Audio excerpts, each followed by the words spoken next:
Okay, so guys, now in this video, we have to find the differential of root tan x using the first principle method. So first of all, let's make this root tan x equal to y, root of tan x. And now let's make the increment root tan x plus delta x, and over here y plus delta y. Now I can move this y towards the opposite side of the equation. So delta y would be equal to tan x plus delta x minus y, and the value of y is actually root tan x. So tangent x plus delta x minus tangent root x. Okay, we can see that to move further ahead, we can do only one thing, and that is rationalization. So how can we do that? We know that in the denominator we have a 1 over here, right? And so I can rationalize the denominator. I have a negative sign over here, and I can multiply and divide at the same time by tan x plus delta x plus root tan x and tan x plus delta x plus root tan x. This is known as the rationalization of the denominator, and we have also studied this while we were discussing the functions, and we were at the very basics of that thing. Let's just combine these terms. Over here we have a 1, so 1 multiplied by this thing would be equal to tangent x plus delta x plus tangent x over the root over it. Okay, and in the on the numerator we have tangent x plus delta x minus tangent, oops, sorry, I've done a mistake over here. This should actually be, oh sorry, okay, so we have this thing right over here. This is one term, and this is being multiplied by this thing right over here. So that is tangent x plus delta x plus tangent x, and there's a root over both of them. So now we can see that this is tan x plus delta x and this is tan x plus delta x, which means that they both of them are the same, right? And over here we have tan x, and this is same as the tan x right over here. There's a negative sign over here and there's a positive sign over here. Now it is very clear that this is a minus b and a plus b sequence right over here, and this can actually be written as a square minus b square. So this would be my a, okay, this would be my b. So I can actually write it as a square minus b square, right? A is actually tangent x plus delta x with a root over it. So tangent x plus delta x with a root over it and with a square, because it is a square minus b square. What is b? Root tan x. So root tangent x squared. Okay, so we can see that the roots are cancelled and we have tangent. And now I'm going to do a very important step over here, and that is separating this term right over here. This would be 1 over here, okay? And let's just write this term first of all. So we have tangent x plus delta x left minus tangent x, okay? And in the denominator we have, so we have just separated. Now why the heck I've done that?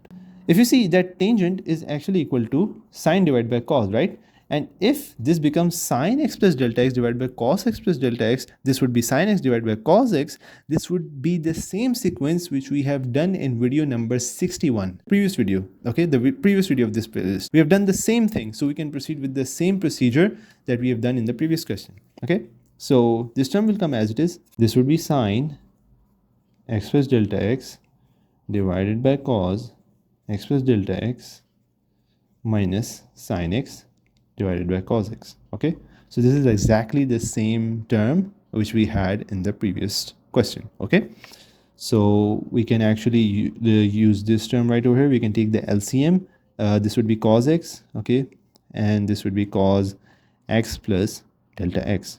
In the numerator we would have sine x plus delta x, and so cos x is not present over here, so it would be multiplied by the numerator minus sine x, and cos x plus delta x is actually not present in the denominator, so it would be multiplied by the numerator. So cos x plus delta x. So cos x plus delta x in this term as it is over here. And if you see over here, this is the same procedure which we have done in the previous question. So this would be my alpha. This would be my alpha right over here. This would be my beta, and this would be my beta. So we can use the property of sine alpha minus beta, okay? So we can do the same procedure which we have just done in the previous question, okay? So I know that my alpha is actually x plus delta x and my beta is x. So I want to write it in the form of sine alpha minus beta. So it would be sine x plus delta x minus beta. What is beta? It is x. So this x would be cancelled right over here, and we will be left with sine delta x divided by cos. You know, we have to divide the delta x on both sides on the fourth step, right? And this would be the same procedure. And over here too, we are going to separate this sine delta x along with the delta x, which we have just done in the previous question. Sine delta x divided by tangent. Okay, so there are two possibilities now. We have a delta x in the bottom, right? If we know that this is the denominator of the denominator, right? This is the actual denominator, and there's again a denominator delta x beneath this denominator, okay? So we can do two things.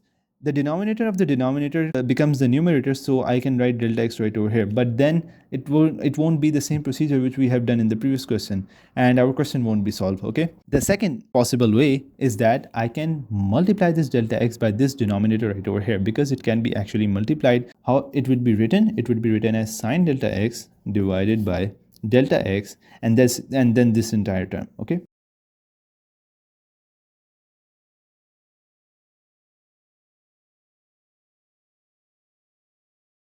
So I hope that makes sense. Now I can simply separate sine delta x divided by delta x, and it would be, and when I will apply the limit, it would be equal to 1 multiplied by 1 divided by.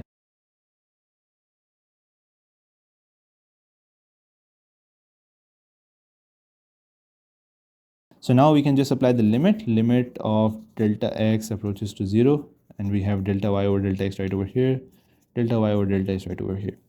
So you can apply the limit of delta x approaches to 0, and we have all of these terms right over here.